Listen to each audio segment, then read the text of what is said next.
Neutrophils. They are the absolute infantry of your immune system. I mean, every single day, your body is churning out millions and millions of these white blood cells. They're your first responders. Right. They race to any site of injury or infection. They manage the threat. For decades, though, the story was, well, it was clean, it was linear. They arrive, they fight, they die. We thought they were just simple, uniform soldiers. But if you've been following biology for a while, you know the simple stories are almost never the true ones. Exactly. We've known for some time that neutrophils have this remarkable diversity in their appearance, their phenotype. They behave completely differently in your lung versus, say, your liver. Or when facing a bacterial infection versus a tumor? Precisely. They're specialized units, not just interchangeable foot soldiers. Right. So we knew this diversity existed, but we were missing the most crucial piece of intelligence. The organization chart. We didn't have a map. No map showing where these different units are trained, what their functions are, or how they relate to each other on a global scale. And that lack of a standardized framework has really been the biggest roadblock to harnessing their power in the clinic. So today's deep dive is into the research that finally delivers that map. Researchers performed this just monumental census of the entire neutrophil world. And from that, they produced what they call NeuMap. NeuMap. It's an integrated and comprehensive architecture that captures their diversity across 47 different biological scenarios. Health, aging, infection, cancer, you name it. So our mission today for you is to break this new structure down. We want to explain these distinct, functionally defined zones, these hubs, and maybe most importantly, reveal how their movements are controlled. We want to know what this new census means for actually predicting and treating disease. Let's unpack this. So to create a map that was truly universal, the researchers had to work at a scale that was, well, it was pretty much unprecedented. Okay. They used single-cell RNA sequencing, or a cRNA-seq, to profile the transcriptional status of each cell. So basically what genes were switched on or off? Exactly. And the data set was enormous. 129,829 individual neutrophils. Almost 130,000 cells. That is a staggering number for a single cell study. And you said the breadth of the sampling was key here. It was everything. They didn't just look at healthy blood. They sampled across those 47 conditions, covering 13 different tissues. 13. So we're talking way beyond just bone marrow and blood. Oh, way beyond. Lung, liver, gut, even the brain meninges. They looked at different ages, embryos, adult, aged, both sexes, and a huge spectrum of disease models. Things like viral infections, bacterial ones. Yep, sterile inflammation like in a heart attack model, and multiple different types of cancers. They essentially forced the neutrophil to show every possible version of itself. They threw the kitchen sink at it to capture every potential state. So once you have 130,000 of these genetic profiles, how do you turn that chaos into a readable map? That is where the visualization tool comes in. They used dimensionality reduction techniques, specifically one called UMAP, to visualize all this complexity. UMAP. Give us an analogy for that. How does that work? Think of it like this. A cell's complete genetic profile is like a massive list with thousands of characteristics. UMAP is an algorithm that takes that huge list and maps it onto, say, a small navigable city block. And it makes sure that cells with similar characteristics, similar genetic programs, end up as neighbors on that block. Exactly, that two-dimensional space. It is the NeuMap. Okay, so what does the terrain look like? What's the first thing you see? When you first look at it, you see this familiar linear structure. That line represents granulopoiesis. The production and maturation process. Right. It's enriched with cells from the bone marrow and spleen. This is the factory line, focused on proliferation, making granules the basics. So that's the starting line. But where does it get really interesting? It gets interesting when you add in the neutrophils from peripheral tissues and from all the disease models. That initial straight line it expands dramatically. It branches out in all these different directions. It loses that simple linearity. It does. And crucially, the map converges into a very defined end structure that's associated with chronic conditions. Things like hypoxia and cancer programs. But the key insight, you said, is that every single cell, from the youngest one in the factory to the oldest one in a tumor, integrates into a single interconnected structure. A single interconnected architecture, yes. That's profound. It suggests that all these different functional identities, they're all just accessible programs for a neutrophil right out of the bone marrow. The environment, the tissue it lands in, dictates the job description. Exactly. And that environmental dictation is what leads to the organization of the map into these functional districts, or hubs. Okay. NeuMap revealed that all this transcriptional diversity, it organizes into a finite number of distinct regions, 7 of them in mice. So it simplifies things. Instead of infinite random states, we have 7 core operational states. And they reliably predict the cell's function. All right, let's walk through those 7 hubs. Maybe think of them as job descriptions. Okay, good way to put it. So first, you have the PreNeu or pre-neutrophil hub. This is the proliferative hub. It lives in the bone marrow. Its job is to divide and get ready. The trainees. The trainees. Next is the immature hub, also in the bone marrow and spleen. Its job is maturation, actively synthesizing its weapons. Got it. What's next? Hub 3 is the Immuno-silent hub. This is the standby hub. This is your healthy, circulating neutrophil. Yeah. Its job is just quiet patrol. It has a very low mRNA content, not doing much. The default state. The default state. Then hub 4 is the IFN-response hub. Think of this as the alarm or the antiviral hub. You find it at sites of inflammation and infection. It's got a strong interferon response signature. The first responders in action. Then we get to the more specialized ones. Hub 5 is the ISI hub. That's Immunosuppression I hub. I call it the tissue maintenance hub. Where do you find that one? In healthy organs like the lung, liver, and gut. Its job is sort of homeostatic maintenance. It's involved in some mild immunosuppression and helping to regulate blood vessel growth, angiogenesis. Interesting. Okay, what's IS2? IS2, or Immunosuppression II, is the tumor promotion hub. You find this one almost exclusively in tumors. Yeah. Its job is highly aggressive immunosuppression and angiogenesis. This is the pro-tumoral state. The corrupted state, essentially. You could say that. And finally, number 7 is the ag presentation hub, the information hub. These cells have increased expression of MHCII genes, suggesting they're talking to T cells, coordinating with the adaptive immune system. That immuno-silent hub. The fact that a healthy circulating neutrophil is just in standby mode, that's a brilliant revelation. It really underscores how context-dependent their activation is. It does. So just to recap this first part, this massive census simplifies decades of observed diversity into 7 core functional states. And the structure holds up across different sexes and, importantly, in humans, too. That's the big takeaway. Okay, so a map is only useful if its predictions actually hold up in the real world. NeuMap placed lung neutrophils mostly in that ISI hub, the tissue maintenance district. Right, which predicts they have immunosuppressive and angiogenic functions. Which really goes against the classic idea of a neutrophil as just a killer cell. So did they confirm this pretty radical functional shift? They did, and they did it powerfully. They focused on comparing cells from that ISI hub against cells from, say, general circulation or the bone marrow. And first, they tested for angiogenesis, right? The ability to promote new blood vessel growth. So how do you even prove that a white blood cell is promoting blood vessel growth? They use a model called an in vivo matrigel plug. You inject this liquid protein plug under the skin, and it solidifies into a gel. Okay. When they co-injected lung neutrophils, the ISI cells, into that plug, they saw this potent induction of neovascularization. New vessels growing right into it. Wow. And what about the regular neutrophils from the blood? Neutrophils from the blood or bone marrow. They barely triggered any vessel growth at all. It proves that the ISI state is actively pro-angiogenic. That is a massive functional shift. A cell we associate with destroying tissue is now promoting its repair and growth. What about the immunosuppression part? For that, they ran a T-cell cytotoxicity assay. It's the gold standard for measuring suppression. And the results? The lung neutrophils showed the most potent T-cell suppressive activity compared to any other source. The data was just definitive.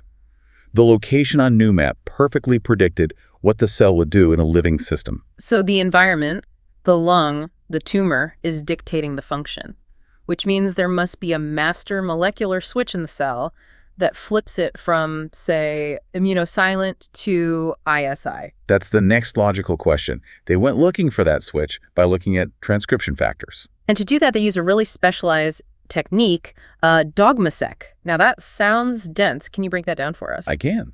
Think of the cell's entire genome as a giant piano.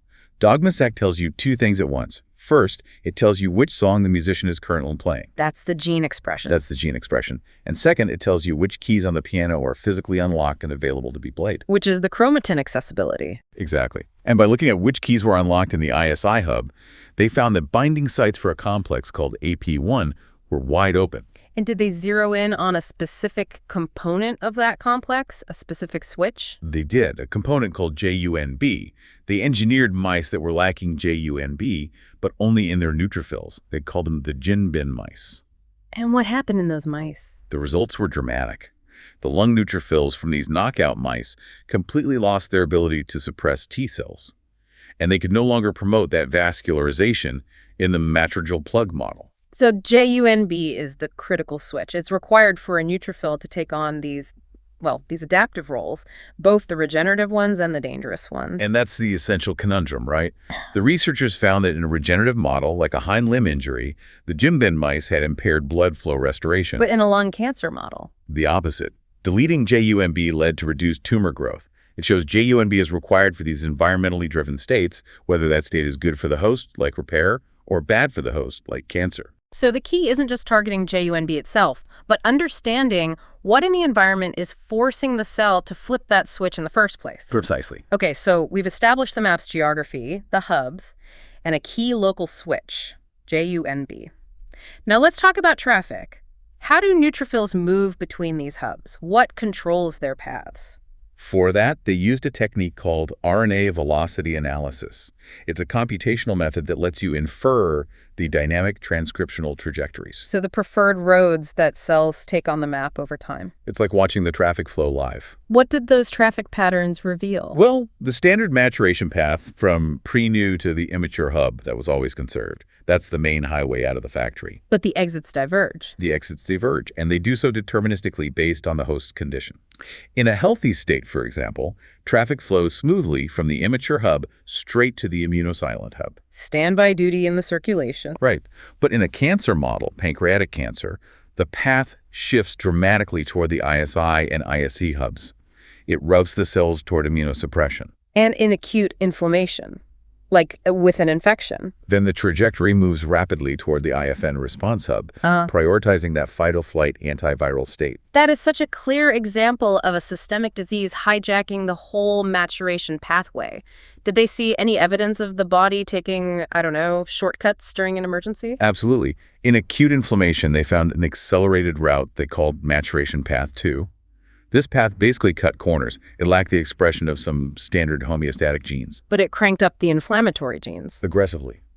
Things like ICM-1. The body is sacrificing precision for speed when it faces an immediate acute threat. So who are the air traffic controllers? Who is sending these specific path instructions down to the cells? This is where the results became beautifully clean. They screened 86 different cytokines, the body's signaling molecules, to see which ones could deterministically drive a neutrophil toward a specific hub. 86. Okay, give us the 3 key drivers we need to remember. Okay, the 3 main traffic controllers are, first, TGF-A. This cytokine just pushes cells to general maturation. It's the homeostatic, keep things normal signal. Okay, number 2. Second is IFN, or type I interferon.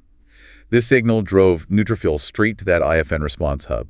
It induced the inflammatory antimicrobial phenotype. And what did that do to the cell functionally? Interestingly, it impaired their ability to migrate, but it cranked up their weapons, phagocytosis, and net formation. Got it. And the third one? Third, and this is maybe the most critical one, is GM-CSF. This is the pro-disease signal. It induced the cancer-associated phenotype, driving cells straight to the ISDM and a hub. So GM-CSF is essentially the molecular instruction manual for a neutrophil to become a tumor supporter. It is. It also impaired their migration, but massively enhanced their immunosuppressive and angiogenic properties. This is the intelligence we need. I mean, if you can block that instruction at the source, you could potentially prevent that dangerous functional shift. And they proved this. They made knockout mice that lacked the receptors for these cytokines on their neutrophils. And what happened when they introduced a tumor into the GM-CSF receptor knockout mice? The neutrophils failed to adopt that IST phenotype. They didn't shift toward that hub on the map. It's direct validation that these external cytokine signals are the deterministic traffic controllers. Okay, another quick recap. The map's predictions are real, validated by function. The switch JUNB is critical for these adaptive states, and the traffic is directed by specific cytokine signals like TGF-β, IFN-β, and the big one for cancer, GM-CSF. That's the core of it. So this research provides a universal operating manual, but it is based on a mouse model. How confident are we that this architecture is actually conserved in humans, where the clinical impact is really needed? The conservation is substantial. They profiled human neutrophils from 10 different tissues, including patients with colorectal cancer and systemic lupus. Wow. They found 6 human hubs that strongly mapped onto the 7 mouse hubs. It's essentially the same architecture. NeuMap appears to be universal. And when they projected known human disease signatures onto this conserved map, what were the major clinical takeaways? Well, the human data provided immediate diagnostic insight. For instance, neutrophils from patients with severe COVID-19. They mapped to the PreNeu hub. The immature hub? Right, confirming the idea that severe viral stress causes the body to just dump these emergency release, not quite ready cells into circulation. What about other diseases? Active flu infection or systemic lupus mapped right to the IFN-response hub, that hyperinflammatory state. And most critically, human lung tumors localized perfectly in the IS-Gele hub, the pro-tumoral state. That's a direct validation. And it leads us to the ultimate application. Can NeuMap be used as a high-resolution diagnostic tool? Can it decode the complex internal state of a person just by analyzing a standard blood draw? That was the final, and I'd say most audacious hypothesis of the paper. They profiled circulating blood neutrophils from 18 different mouse conditions. Everything from cancer and infections to pregnancy and old age? Everything. So how did they quantify the difference between a blood sample from a healthy mouse and one from, say, a mouse with cancer? They refined NeuMap into 10 high-resolution diagnostic regions to really maximize the ability to tell things apart. Then they projected the blood neutrophil profiles onto these regions and quantified the distribution pattern. So the shape of the overlap. The shape of the overlap using a statistical measure called the Pathological index. You can just think of it as calculating the distance between two unique barcodes. So if the barcode for healthy and the barcode for cancer are very far apart, they're highly discriminative. Exactly. Each physiological state generates its own distinct distribution barcode. And the diagnostic power. It was immense. These barcodes could accurately discriminate between young versus old male mice, between pregnant and non-pregnant females, and most importantly, between mice with early-stage cancer and healthy controls. Could it even tell the difference between types of diseases? Yes. It could tell the difference between two types of tumors or two different bacterial infections based solely on the distribution pattern of neutrophils in the blood. The significance here isn't just that they found diversity. It's that NeuMap captures enough information from easily accessible blood to infer the complex, whole-body physiological state. That's the promise of high-resolution, non-invasive diagnostics. It is. NeuMap establishes a universal framework. It proves that neutrophil diversity isn't infinite chaos, but is organized into a limited, conserved set of functional hubs. And the therapeutic insight is huge. It is. The key is to shift our focus away from targeting the terminally differentiated cells that are already in the diseased tissue and move toward intercepting the cytokine signals, the traffic controllers, that push them down the wrong path in the first place. The sheer complexity of 130,000 cells across 47 conditions has paradoxically led to this profound simplicity. We now know the environment provides a deterministic signal. Whether that's GM-CSF pushing a cell toward a cancer-promoting role or IFN pushing it toward antiviral defense. And we finally have the map to track every single one of those decisions. So given that this study really highlights GM-CSF as a master switch for cancer promotion and IFN as the driver for severe inflammatory diseases like lupus, what's the next cytokine switch we should be investigating? And maybe more urgently, if NeuMap provides these high-resolution diagnostic barcodes from simple blood samples, how quickly can we push this framework into the clinic to identify high-risk patients before the disease truly takes hold?